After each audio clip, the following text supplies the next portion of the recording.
ஒன்று. கர்த்தாவே, உமது தேசத்தின்மேல் பிரியம் வைத்து யாக்கோபின் சிறையிருப்பை திருப்பினீர். 2. உமது ஜனத்தின் அக்கிரமத்தை மன்னித்து அவர்கள் பாவத்தையெல்லாம் மூடினீர். சேலா. 3. உமது உக்கிரத்தையெல்லாம் அடக்கிக்கொண்டு உமது கோபத்தின் எரிச்சலை விட்டு திரும்பினீர். 4. எங்கள் இரட்சிப்பின் தேவனே, நீர் எங்களை திருப்பிக் கொண்டு வாரும், எங்கள் மேலுள்ள உமது கோபத்தை ஆறப்பண்ணும். 5. என்றைக்கும் எங்கள் மேல் கோபமாயிருப்பீரோ? தலைமுறை தலைமுறையாக உமது கோபத்தை நீடித்திருக்க பண்ணுவீரோ? 6. உமது ஜனங்கள் உம்மில் மகிழ்ந்திருக்கும்படி நீர் எங்களை திரும்ப உயிர்ப்பிக்க மாட்டீரோ? 7. கர்த்தாவே, உமது கிருபையை எங்களுக்கு காண்பித்து உமது இரட்சிப்பை எங்களுக்கு அருளிச் செய்யும்.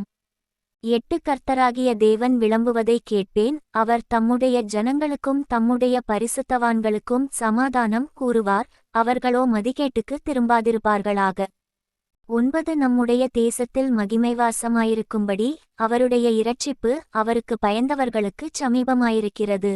10. கிருபையும் சத்தியமும் ஒன்றையொன்று சந்திக்கும், நீதியும் சமாதானமும் ஒன்றையொன்று முத்தஞ்செய்யும்.